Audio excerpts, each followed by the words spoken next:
If you find my video useful, please subscribe. Thank you. All right, today I'm going to show you how to replace the deck on a utility trailer.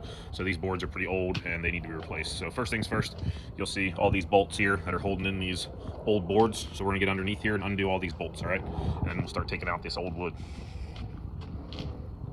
All right, so removing all these old boards, I thought it would initially be easier just to get the bolts out and do it the right way. But honestly, half these bolts were rusted in, or you couldn't get a ratchet or a wrench on the bolts. So I just grabbed a handy dandy crowbar and went to town. And honestly, it took me roughly 13, 14 minutes.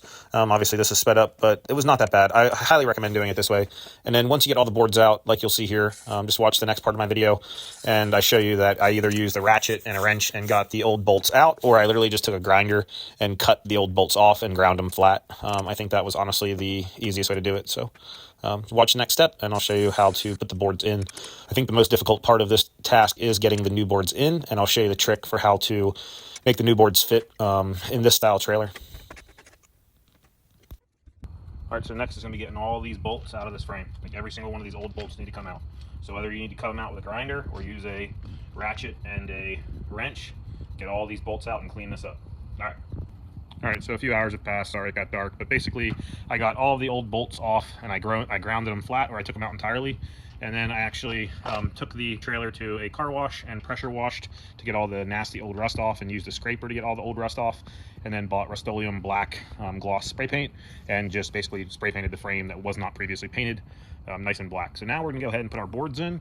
If I did my math correctly, for a 5x10 trailer, you can buy 8 boards and it can be perfect. So if you buy 4 2x6 by 10 foot long treated lumber, and then you buy 4 2x10 by 10 foot lumbers, if you do the math, it should come out to pretty much exactly 60 inches wide, and it'll be 10 foot long. That way we don't have to cut any of these. So what I'm going to do is put 2 2x10s on each side, because that's where the majority of my weight will run on this trailer, and then the middle is going to consist of these 4 2x6 by 10s. All right, so let's go ahead and get started. All right, so this is the most important part of the video. My trailer does not have the end rails that can be taken out by bolt. These are locked in rails, so like the guides are welded. You can't take them out, so you just have to fit the boards in. So to get the first initial boards in, putting them in sideways and then fitting them into the track and then hammering them in is the way I did it. So you can just see me angulating them, and then once I can get both corners into the track, I just hammer them straight. And because they're just over 10 foot, they fit in the track perfectly, and they're pretty tight. I had to use a sledgehammer and kind of move them over.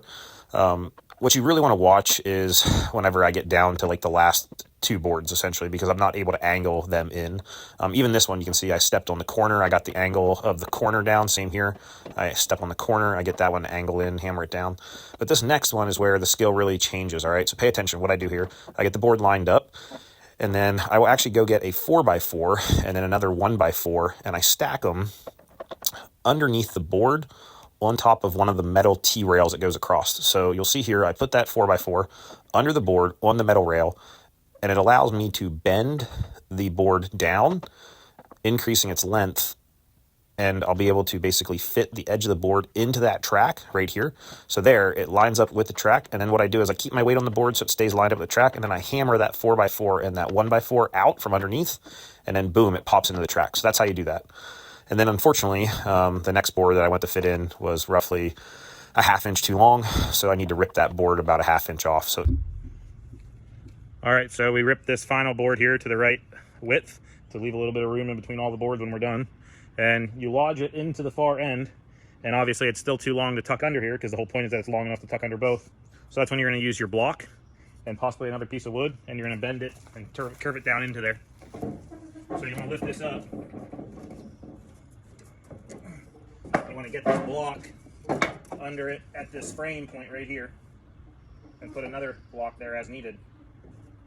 And then you're going to bend this board so that the curvature allows you to get it all the way underneath this lip. And if it doesn't,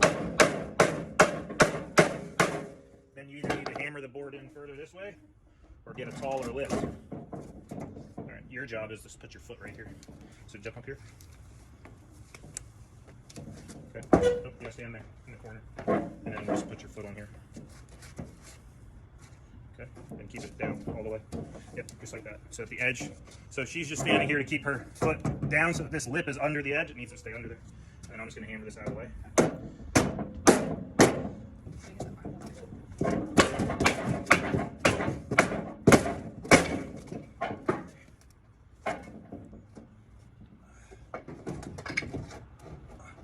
hammer that block out of the way. Get your fingers out of the way, and that board will go down into position.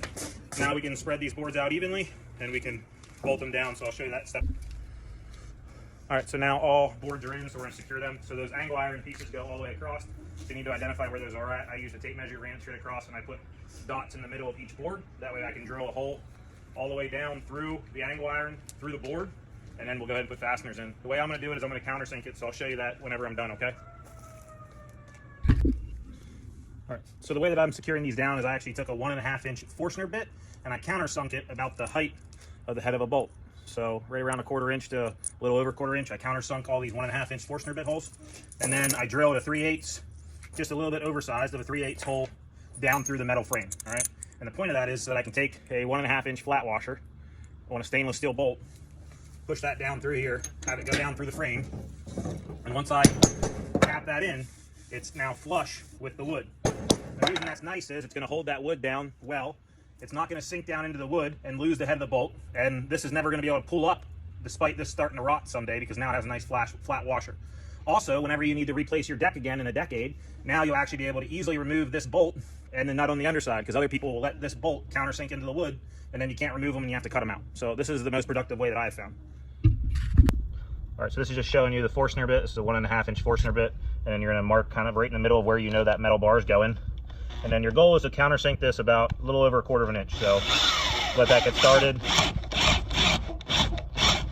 And then about right there, and coming back out. Just enough for that washer to sit down flat and the bolt head to sit down flat. So we'll do one more right here just to show you. And back her out. And that washer will fit down in there perfect. And then the bolt will be nice and recessed. All right, so all new decking is in. And like I said, those bolts are now recessed. So you're not gonna catch them on your cargo, but at the same time, it'll be easy to ever have to take them out if you need to replace a board. And they're stainless steel, so they shouldn't rust. And then on the back side, I just did a lock washer and a nut on each one of them so that it stays nice and tight.